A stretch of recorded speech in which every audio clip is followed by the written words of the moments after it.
Atenção, atenção, você tem apenas 14 minutos.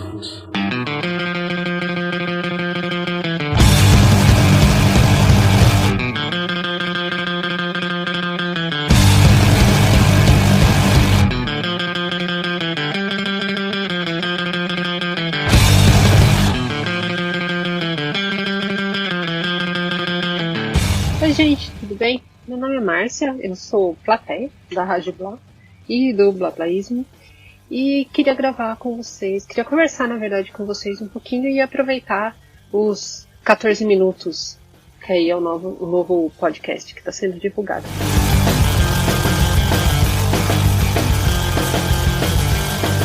Queria trazer à tona o assunto sobre as mulheres na ciência, né? E eu vou contar um caso primeiro, para depois falar dos dados atuais. Não sei se vocês conhecem a Mary Tarp. A Mary Tarp, ou Marie Tarp, ela foi uma geóloga e uma cartógrafa oceanógrafa, que em 1948 ela trabalhou como técnica em cartografia na Universidade de Columbia, nos Estados Unidos. Ela era de Nova York, e então nessa época, 1948, as mulheres elas não eram bem vistas no campo da ciência e muito menos no campo, né? Ou seja, em trabalhos de campo. Porque cada vez que as mulheres iam para trabalhos de campo coletar os dados, né?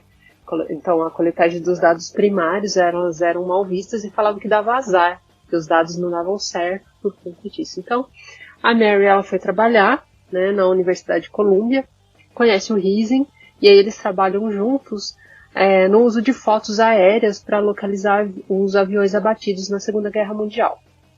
Então o Ising, ele vai a campo, coleta os dados e traz para ela, e ela começa a fazer um mapeamento.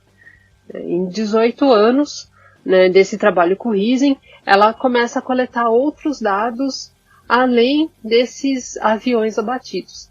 E aí ela começa a pegar os dados dos navios de oceanografia. E ela começa a ver que no centro, né, no meio do nosso Oceano Atlântico, tem uma enorme cicatriz. Né? E aí, em 1965, ela lança a teoria das placas tectônicas. Bom, vamos voltar lá para o ensino, né, fundamental, ensino médio de vocês. Na aula de geografia, o professor, tenho certeza, a professora, né, falou para vocês, com certeza, que estamos em cima de placas tectônicas que estão se movendo. Aliás, é por isso que a gente tem os terremotos, né? Então, em cima dessas placas, essas placas elas acabam se mexendo, algumas se aproximam, outras se afastam, outras deslizam, né? E quem lançou essa teoria foi a Mary Tarp. Mas eu tenho certeza que poucos de vocês conhecem esse nome, que sabem que foi ela uma das primeiras a falarem de placas tectônicas. Foi ela que confirmou a teoria da deriva continental. Voltando, teoria da deriva continental, então a separação dos continentes, né? Todo mundo ali juntinho, todos os continentes juntinho, e aí aconteceu alguma coisa no interior da Terra que acabou separando os continentes. O Wegener lançou essa teoria e ele não consegue comprovar. Então ele morre, né, com todo mundo da ciência falando que ele era louco, que não tinha nada a ver. E aí, em 65, a Mary Tarp ela consegue mapear o fundo do Oceano Atlântico, consegue provar essa teoria da deriva continental, e aí ela lança a teoria das placas tectônicas. Mas o que é isso? Bom, o que é isso? No meio do nosso Oceano Atlântico tem uma cicatriz enorme que prova que Brasil e África, por exemplo, eram juntinhos, eram um continente só, né?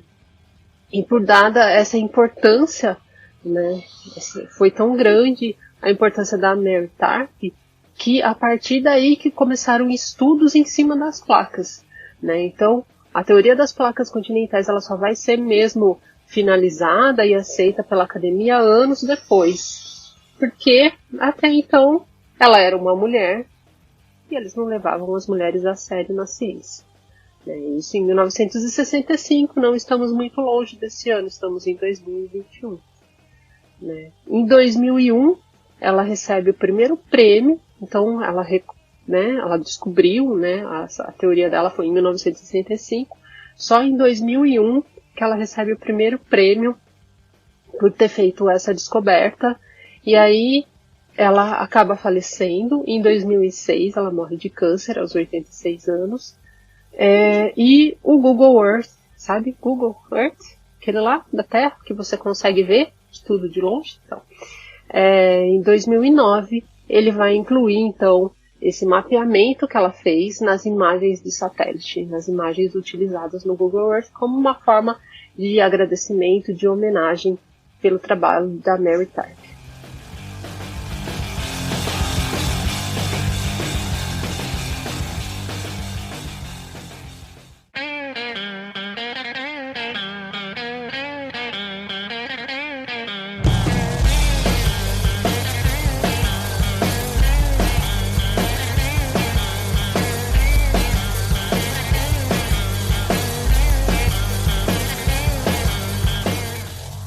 Bom, por que eu estou falando isso? Porque o número de mulheres no mundo é muito maior do que o número de homens. O número de meninas que estudam, de mulheres que estudam no Brasil, ensino fundamental, ensino médio, é muito superior do que o dos meninos, do que os homens. Só que a hora que chega na academia, né, o número de homens acaba tendo maior volume do que o número de mulheres.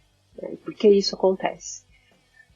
Além, né, de todos os problemas que todo mundo enfrenta, né, de moradia, de sobrevivência, ainda mais no Brasil, a gente tem também o problema de gênero.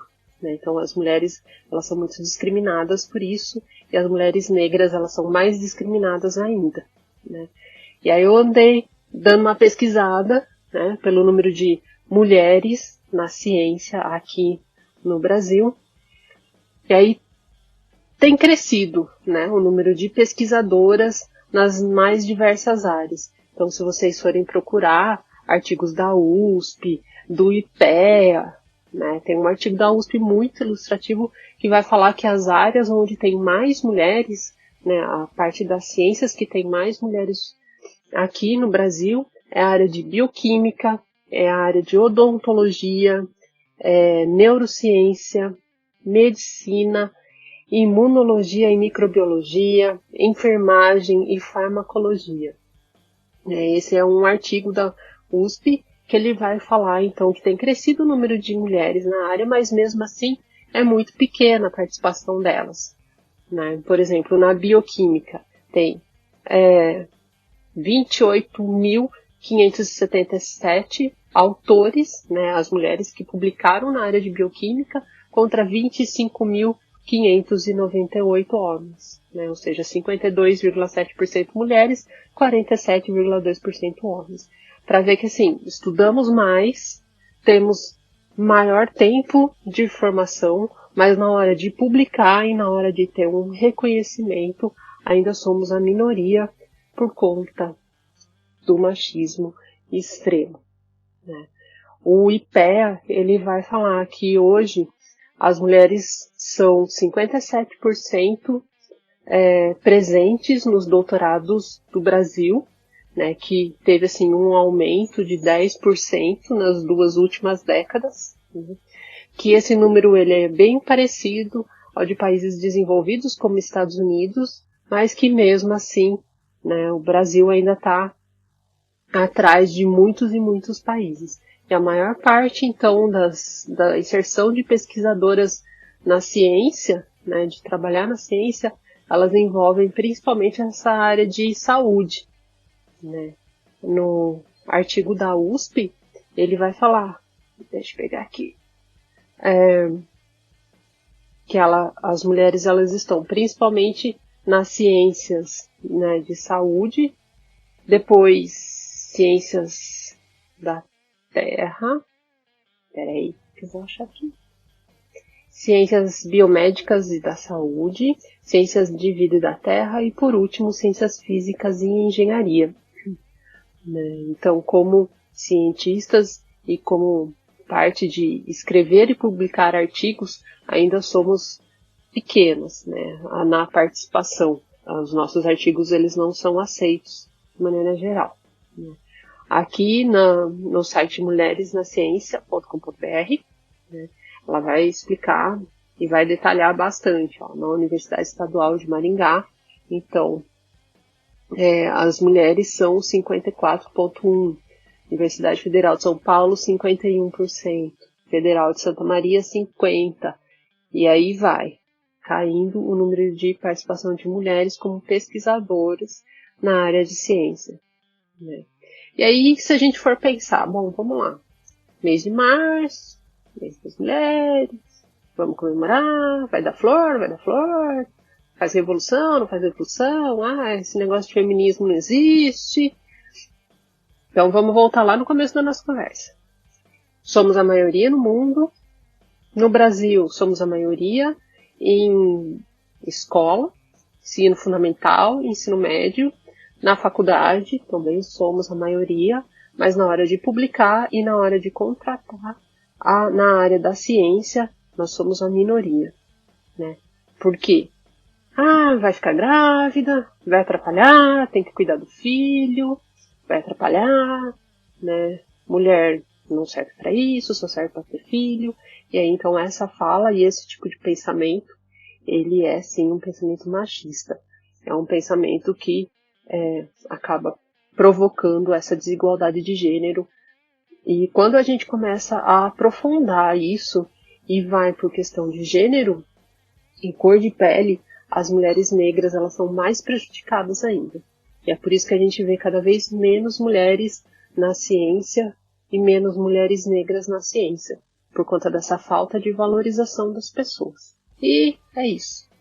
Para o mês de março, eu pensei em falar sobre as mulheres na ciência com vocês. Espero que vocês tenham gostado. Qualquer coisa, pode mandar mensagem, pode mandar e-mail. E é isso. Se cuidem, usem máscara e fiquem em casa. E procurem sobre a Mary Tarly.